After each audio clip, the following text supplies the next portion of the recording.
Baik, selamat datang kembali teman-teman. Pada kesempatan kali ini saya akan membahas mengenai analisa saham mingguan untuk 6 saham ya, yaitu Cepin, Java, Mint, WMUU, BIF, dan Keju ya. Saya bahasnya untuk analisa saham mingguan tanggal 31 Mei 2021 sampai dengan 4 Juni 2021. Perlu diingat tanggal 1 Juni 2021 hari Selasa, hari bursanya libur ya, karena memperingati hari lahirnya Pancasila. Jadi saya mulai dengan Cepin ya. Cepin di sini dia lumayan menarik ya. Minggu lalu dia reboundnya lumayan kencang ya. Setelah minggu sebelumnya dia turunnya dalam ya. Jadi kalau kita lihat di sini dia minggu lalu dia lower low, tapi dia higher high, close-nya dia higher close ya. Jadi ada kemungkinan minggu ini dia masih lanjut ke atas, ada ya. Bagi yang sudah punya Pak Sunar, kira-kira pasang trailing stop-nya atau stop loss-nya di mana? 6525 ya. Jadi dia selama di atasnya 6525 untuk saham Cepin ya, itu masih bagus ya. Stop lossnya pasang aja di 6525 dan di level 6400 ya. Itu saran saya untuk Cepin ya, kalau yang sudah punya ya. Kemudian yang belum punya Pak Sunar, mau buy boleh nggak Pak Sunar buy? Sebenarnya kalau kita lihat di sini ini garis-garis yang saya sudah kasih sebelumnya ya. Jadi saya nggak rubah-rubah lagi. Jadi kalau naik ke atasnya 6750 saya sudah sebutkan sebelumnya, boleh tambah lagi atau buy up ya. Jadi kalau yang belum punya, kalau mau buy ya, kalau dia berhasil naik lagi ke atas 6750 buy ya, seperti itu ya. Kemudian sebentar, kalau berhasil naik ke atas 6750, kalau mau tambah lagi di mana 6925 ya, di sini ya. Ini adalah high tanggal 6925, high tanggal 6 Mei 2021. Jadi kalau naik lagi ke atas 6925 boleh tambah lagi. Kemudian naik lagi ke atas berapa Pak Suntar kalau mau tambah lagi? Naik lagi ke atas ini ya, 7100 ya. Jadi 7100 ini adalah titik breakout sebelumnya ya. Ini Desember ya. Dia high-nya kan di 7100 Desember 2020. Kemudian kan dia di sekitar ini ya, tanggal 29 Maret dia breakout naik ke atas 7100 ya. Kemudian dia konsolidasi lagi, kemudian dia breakout lagi ke atas, konsolidasi, kemudian dia turun, konsolidasi lagi, sideways ya. Maksud saya konsolidasi itu sideways, kemudian dia turun lagi. Jadi kalau lihat weekly-nya sih ada potensial rebound ya. Kalau kita lihat di sini ada formasinya seperti dua batang sejajar gini ya, pipe bottom ya. Istilahnya kalau chart pattern-nya di Thomas Bulkowski itu disebut pipe bottom ya. Pipe bottom di candle weekly-nya itu lumayan bagus ya kalau dia berhasil breakout ya, naik ke atas high-nya 6775 ya. Jadi kalau mau buy, tunggu kalau dia berhasil naik lagi ke atas 6750 atau 6775 ya. Titik high-nya yang 28 Mei 2021 ya, terserah yang mana. Saran saya sih naik ke atas 6750 ya juga oke lah kalau mau buy ya, seperti itu ya. Kalau mau average up 6925, tambah lagi kalau dia berhasil naik lagi breakout ke atas 7100. Kemudian kalau mau tambah lagi ya, kalau dia berhasil naik ke atas 7200, tambah lagi boleh ya. Target price-nya di mana Pak Sunar? Ya target price-nya di 7375 dan 7750. Itu untuk Cepin ya. Masih peluang nggak Pak Sunar kira-kira minggu ini? Masih ada harapan ya untuk minggu ini ya, sampai Juni ya, awal Juni ya. Mudah-mudahan dia berhasil naik lagi ke atasnya 6775 ya, untuk Cepin ya. Jadi kurang lebih sekian untuk analisa saham mingguan untuk emiten Cepin ya. Kemudian berikutnya untuk analisa saham mingguan Java ya. Kita lihat di sini candle weekly-nya kurang lebih sama dengan Cepin ya. Dia bentuk bottom pipe ya. Jadi dia rebound walaupun dia lower low, lower high, tapi dia higher close ya. Ada kemungkinan dia berhasil naik lagi ya, rebound ke atas ya. Jadi yang sudah punya Pak Sunar, kira-kira pasang stop loss-nya di mana? 1985 ya. Kalau dia turun banyak 1985, lebih baik sih jual dulu ya. Stop loss maksimum di 1860. Kalau dia turun banyak 1860, saran saya sih jual dulu semuanya ya, karena dia resiko turun lagi ke bawah sampai dengan Fibonacci retracement 23,6%-nya ya. Ini adalah titik breakout sebelumnya ya, 1760 ya. Jadi kalau dia turun banyak 1860, dia resiko turun lagi ke bawahnya 1760 ya, sampai dengan ke Fibonacci retracement 23,6%-nya ya, di 1520-an ya kurang lebih ya, 1500 lah. untuk Java ya, seperti itu. Kemudian yang belum punya Pak Sunar, kalau mau buy kira-kira gimana gitu ya? Masih tetap sama ya. Sebelumnya saya sudah sebutkan ya, kalau berhasil naik ke atas 2020 sebenarnya sih boleh buy ya. Jadi minggu ini kalau yang mau buy langsung sih boleh saja, atau tunggu sekalian di range berikutnya ya 2060. Jadi kalau dia sudah berhasil breakout naik ke atas 2060 boleh buy, boleh ya buy. Kemudian kalau naik lagi ke atas 2110 tambah lagi target price-nya di 2160 dan 2270 ya. Itu untuk Java ya. Belinya bertahap aja gitu ya. Kenapa belinya bertahap? Karena sebelumnya dia beberapa minggu dia merahnya 5 minggu ya, lumayan dalam ya. Kemudian minggu lalu dia rebound ya. Kalau dia berhasil lanjut terus, belinya saran saya sih mulai kalau dia berhasil naik ke atas 2060 ya. Kalau mau buy sekarang boleh-boleh saja, tapi dengan catatan kalau turun di bawahnya 1985 lebih baik jual dulu ya. Itu untuk Java. Kemudian kalau berhasil naik ke atas 2060 buy, tambah lagi kalau dia naik lagi ke atas 2110, kalau dia berhasil naik breakout ke atas 2160 boleh tambah lagi, boleh, maka targetnya adalah 2270. Yang menariknya kalau dia berhasil naik lagi Pak Sunar, breakout lagi Pak Sunar, naik ke atas 2270, apakah boleh tambah lagi? Boleh. Maka target berikutnya adalah sesuai dengan yang saya sering sebutkan sebelumnya ya, di analisa saham mingguan, targetnya di sekitar Fibonacci extension 161,8%, yaitu sekitar angka 2400 ya. Itu untuk Java ya. Jadi mudah-mudahan dia berhasil rebound terus ya minggu ini sampai akhir minggu Juni ya. Mudah-mudahan sampai target 2400 ya. Itu untuk analisa saham mingguan Java ya. Jadi kurang lebih cukup. Kemudian berikutnya untuk analisa saham mingguan emiten main ya. Kalau kita lihat di sini dia low-nya dia higher low, kemudian high-nya dia sama ya. Minggu lalu dengan minggu sebelumnya sama, kemudian close-nya dia higher close ya, seperti itu ya.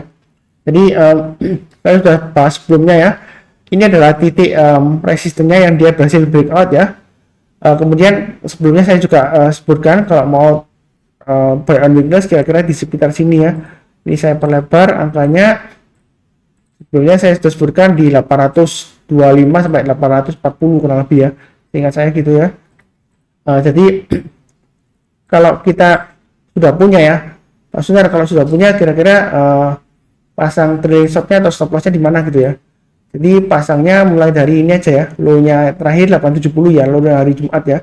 Jadi kalau turun banyak 870, yang sudah punya saran saya sih jual dulu sebagian. Kemudian kalau dia turun lagi di bawahnya 840 ya, saran saya sih lebih baik jual dulu semuanya ya, seperti itu ya. Karena ada kemungkinan dia akan testing lagi turun ke bawahnya sampai dengan kurang lebih target price-nya di sekitar 780-an ya, di sekitar Fibonacci retracement 23,6%-nya ya, seperti itu ya. Jadi yang mau buy high sell higher Pak Sunar, kira-kira belinya di mana? Saya kasih acuan 910 ya. Kenapa 910? Kalau kita perhatikan di sini dia lumayan valid ya resistennya ya. Karena sebelumnya di sini tanggal 14 Januari dia di high-nya 910. Dia gagal naik ke atas malah turun ya. Jadi itu adalah resistennya. Kalau kita lihat di sini hari Kamis dia naik nyentuh 910 tapi belum berhasil breakout ya. Seperti itu. Kalau yang mau buy on weakness ya, tetap saran saya tunggunya di sekitar area ini ya, 830 sampai 840 lah kalau lebih ya. Nah, kita sana. Jadi bukan berarti turun 830 langsung buy, enggak ya. Kita tunggu kalau dia sudah berhasil rebound mantul ke atas istilahnya, naik lagi ke atas 840 baru mulai buy ya. Buy-nya bertahap aja. Kemudian naik lagi ke atas 870 buy. Bagi yang buy high sell higher, saran saya sih tunggu kalau dia breakout naik ke atas 910 buy. Ya. Kemudian naik lagi ke atas berapa Pak Suntar kalau mau buy? 935. Kalau dia naik lagi ke atas 935 boleh tambah lagi, boleh. Target berikutnya adalah dia akan mencoba untuk breakout ke atas 965 ya untuk main ya. Kalau dia berhasil breakout ke atas 965 Pak Sunar, kira-kira target berikutnya di mana? Kalau dia breakout kurang lebih kalau di Fibonacci extension 127,2% dia di 1050-an ya. Tapi kalau pakai acuan yang sebelumnya, kalau kita mundur ke belakang kurang lebih di sini ya, di high-nya sekitar Januari 2020 ya, itu di high-nya ini candlenya minggu 10 Januari ya, di sana high-nya 1080. Jadi itu target price-nya ya. Kalau dia berhasil breakout lagi ke atas 1080 Pak Sunar, apakah boleh lagi? Boleh tambah lagi, boleh ya. Kalau mau tambah lagi maka kita lihat di sini swing high-nya ini kurang lebih swing high-nya di sini ya 1200 ya. Itu target price terdekatnya. Dia berhasil naik lagi ke atas 1200, ada kemungkinan dia breakout ke atas Fibonacci extension 161,8%-nya ya. Jadi kalau naik ke atas 1200 boleh tambah lagi, boleh ya. Maka target price berikutnya ya kurang lebih di area ini ya. Saya gambarkan bertahap ya. 1360, kemudian di area ini ya 1500 ya. Seperti itu ya. Jadi secara garis besar sebenarnya dia masih cenderung sideways ya. Tapi uptrendnya kalau kita lihat di grafik bulanannya sebetulnya sih masih cukup bagus ya uptrendnya untuk main ya. So ini ya. Kalau lihat weekly-nya ya, kita lihat patternnya weekly-nya juga masih cukup oke lah ya. Di sini kita lihat dia sideways, kemudian breakout, naik turun, kemudian sideways, naik turun ya di sini ya. Ini sideways-nya lebar di sini, kemudian dia berhasil breakout naik ke atas 840, bahkan dia sempat breakout ke atas 910, kemudian dia gagal lagi turun ke bawah ya. Jadi belinya menurut saya sih bertahap aja, walaupun uptrendnya masih cukup bagus lah. Selama di atas 840 masih ada peluang breakout lagi ke atas 910 ada ya. Jadi belinya bertahap aja, naik ke atas 910 tambah beli ya yang belum punya, kemudian naik lagi ke atas 935 tambah lagi, naik lagi ke atas 995 tambah lagi. Jadi belinya nyantai aja, bertahap aja, jangan terlalu agresif, jangan terlalu takut juga ya. Yang penting pasang trailing stop untuk melindungi keuntungan yang sudah didapat, atau pasang stop loss ya, supaya kita jangan sampai lossnya lebih banyak gitu ya. Jadi kurang lebih cukup ya untuk analisa saham mingguan untuk saham main. Kemudian berikutnya analisa saham mingguan untuk WMUU. Jadi kalau kita lihat WMUU ini dia emitennya masih baru IPO ya. Dia memang cenderung sideways ya. Dan kita lihat di sini 1 2 3 4 5 6 minggu terakhir dia lesu ya. Candlenya merah terus ya. Jadi kalau candlenya merah berarti dia close-nya selalu di bawahnya open-nya ya. Dan minggu lalu dia di sini dia candlenya higher low tapi dia lower high. Kemudian close-nya kalau kita lihat di sini dia higher lower close ya. Minggu lalu 197, minggu sebelumnya 198. Jadi dia di close lower ya. Kemudian strateginya bagaimana Pak Sunar kalau yang sudah punya? Ini yang saya sudah sebutkan sebelumnya ya. Dia memang sebelumnya dia sideways-nya lama ya di sini ya. Dia naik kenceng ya setelah IPO ya, kemudian turun, dia sideways di sini ya. Sideways areanya di sini lumayan lebar ya. Yang suka trading sideways lumayan ya di WMUU ya. Jadi kurang lebih di sekitar area 190 sampai dengan 232-an ya. Di sini ya di Fibonacci retracement 23,6%-nya ya, seperti itu ya. Nah, ini untuk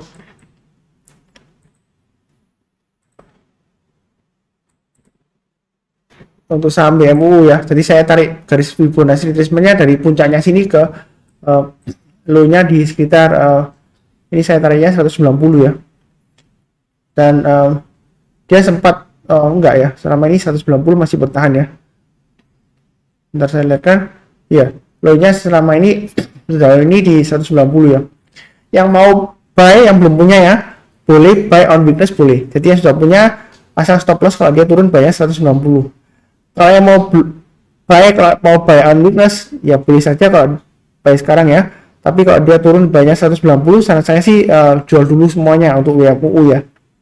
Kalau yang mau buy sistemnya buy high sell higher, tunggu kalau dia sudah berhasil naik ke atas 208 ya. Jadi sama ya dengan acuan sebelumnya ya, saya nggak berubah lagi. Naik ke atas 208 buy, naik lagi ke atas 216 buy ya, tambah lagi ya. Kemudian kalau berhasil naik lagi ke angka berapa Pak Sunar kalau mau tambah lagi? Ya ini 234 ya, seperti itu ya. Kalau dia berhasil naik ke atas 234 boleh tambah lagi, boleh ya, karena dia sudah berhasil keluar dari sideways areanya ini ya. Dia akan menguji level kurang lebih di Fibonacci retracement 23,6%-nya ya, 234 ya. Kalau dia berhasil naik lagi ke atas 242, boleh tambah lagi Pak Sunar, boleh. Maka target berikutnya adalah kita pakai acuan yang ini ya, yang gap ini aja ya. Jadi 246 ini memang sedikit ya, antara 242 dan 246. Kemudian berikutnya pakai acuan low-nya yang ini ya, ekornya ya, 272. Kemudian berikutnya pakai acuan 274 ya. Kemudian berikutnya 282. Fibonacci retracement 50%. Jadi kalau dia berhasil breakout ke atas 242, jangan ragu-ragu untuk tambah lagi atau average up lah. Karena ada kemungkinan dia mencapai target terdekatnya ya, 38,2%, kurang lebih di area 256. Kemudian kalau dia berhasil naik ke atas Fibonacci retracement 38,2% ya, di atas 256. Di sini angkanya di 260 ya, Fibonacci retracement 38,2% nya. Kalau berhasil naik ke atas 260, boleh tambah lagi, boleh ya. Target price-nya tentu saja di Fibonacci retracement 50% nya ya, kurang lebih sekitar 282 ya di sini ya. Ini adalah low-nya tanggal 4 Februari 2021 ya, untuk WMUU. Jadi belinya bertahap aja, karena dia pertama dia masih baru, istilahnya baru IPO ya, belum 6 bulan ya seingat saya ya. Dia ini masih kalau lihat dari chat saya ini dia pertama kali di sini 2 Februari ya. Jadi masih belum 3 bulan ya. Sudah 3 bulan ya. Maksud saya ya sudah 3 bulan ya. Februari, Maret, April, Mei ya. Jadi masih baru lah, masih belum tahu gitu ya. Jadi jangan terlalu banyak ya, belinya bertahap aja. Mulai kalau paling awal buy on weakness, mau sekarang sih boleh aja, tapi turun bayar 190 lebih baik jual dulu. Atau kalau sudah berhasil naik ke atas 208 buy, naik lagi ke atas 216 tambah lagi, buy lagi ya. Kalau dia berhasil naik lagi ke atas 234 boleh tambah lagi ya. Itu untuk WMUU ya, kurang lebih cukup ya untuk analisa saham mingguan untuk WMUU. Berikutnya untuk analisa saham mingguannya untuk BIF ya, STK, Tata, Tiara ya, untuk analisa saham mingguannya ya. Jadi saya bahas mengenai BIF. Saya tarik dulu garisnya karena ini masih cenderung downtrend ya. Kalau kita lihat di sini ya, saya coba tarik garis Fibonacci retracement-nya untuk BIF ya. Saya mulai dari atasnya sini sampai bawah sini ya, sampai bawah di sini 106 ya. Sekalian aja 105 ya, ini low-nya 5 Februari 105, jadi saya tarik di 105 aja. Sebentar ya, jadi mulai dari high-nya 446 sampai 105 ya. Ini sebenarnya BIF ini dia masih downtrend ya, memang sideways di sini tapi cenderung masih resiko ke bawah ya, downtrend ya, karena dia masih testing 105 ya. Kalau dia turun lagi di bawah 105, bisa-bisa turunnya dalam ya, bisa-bisa dia tidur lagi di sekitar area 50 ya untuk BIF ya. Jadi yang sudah punya, kalau yang belum pasang stop loss ya, pasang aja di 105 untuk BIF ya. Yang mau buy on weakness, saran saya sih tunggu kalau dia sudah berhasil naik ke atasnya ini ya, minimum ya. Kalau dia sudah berhasil naik ke atasnya, ini saya kasih acuan di sini aja ya, 150 ya. Memang dia sideways di sini ya, antara 105 sampai dengan 150.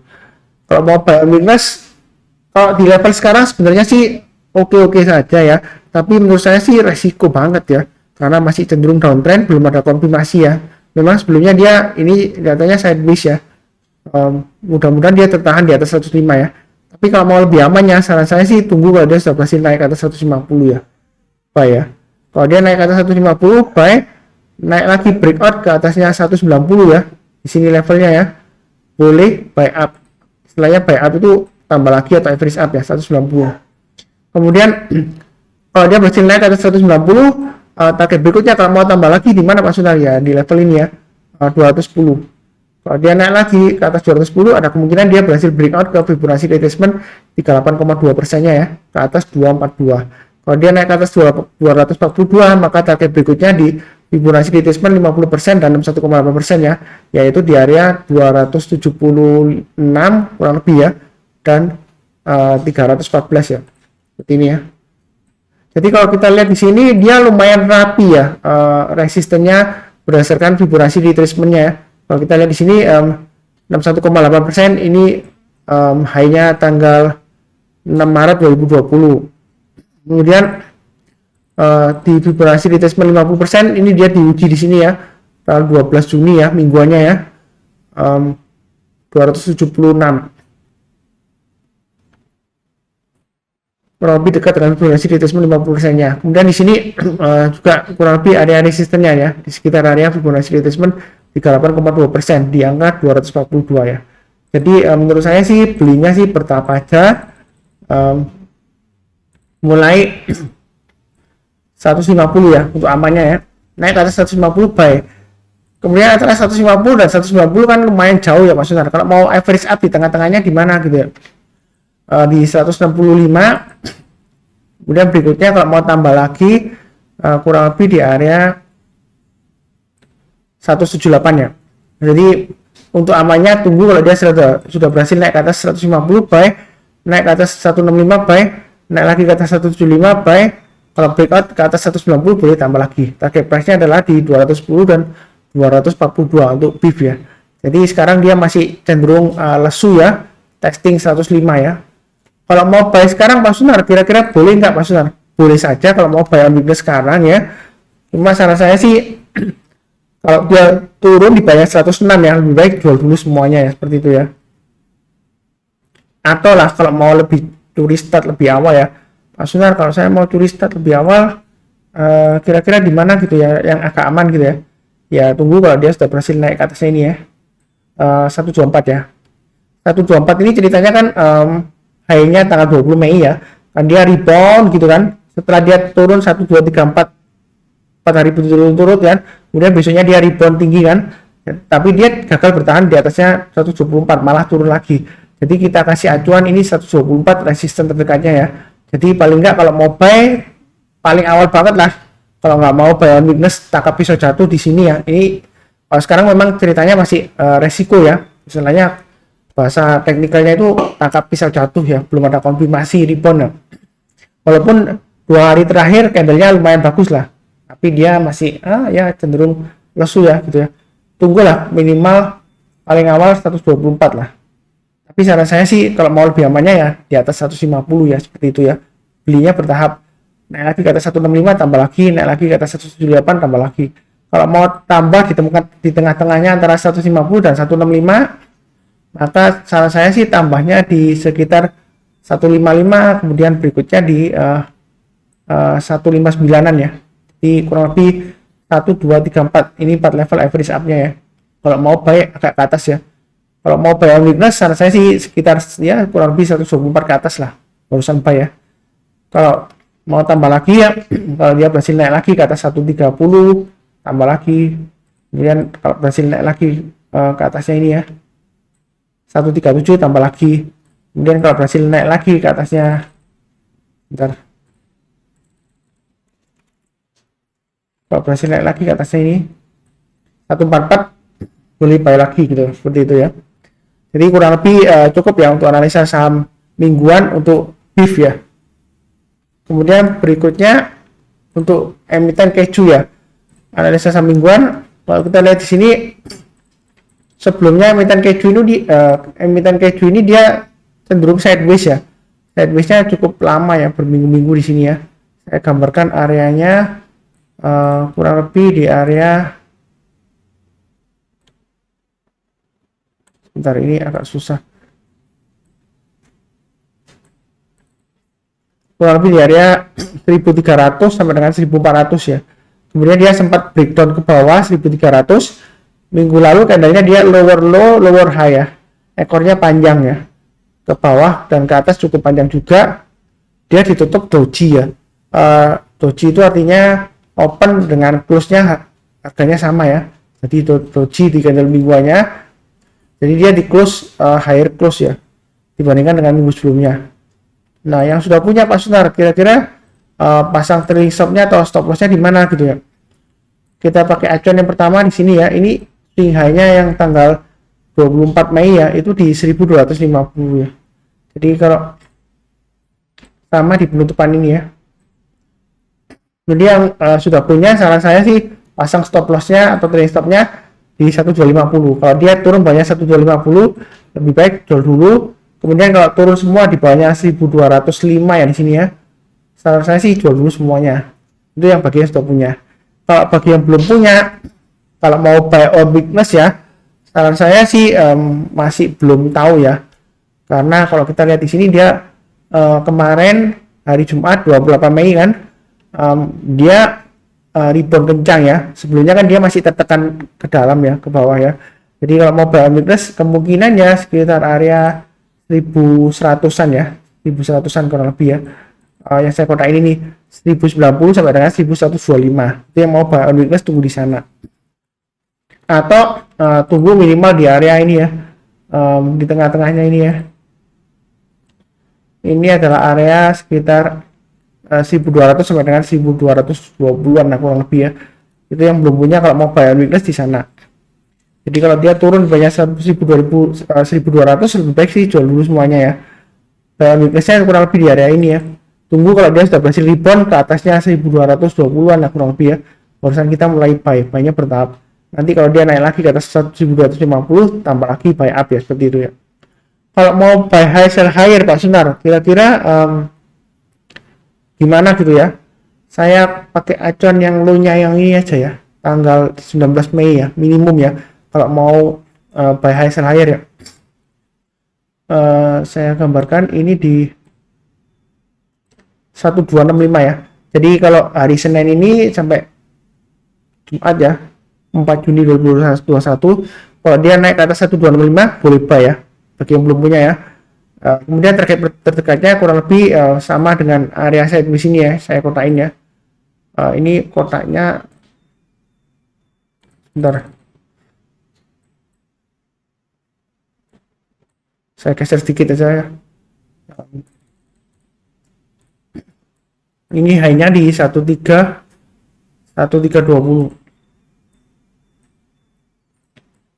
Saya tarik garisnya dulu ya.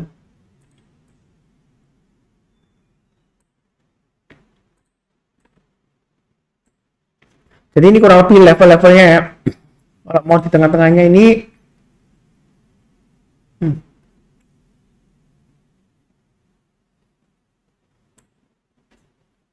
ya kurang lebih seperti ini lah. Kalau mau buy ya, tunggu kalau dia sudah berhasil naik lagi ke atas 1265 buy ya, untuk keju ya.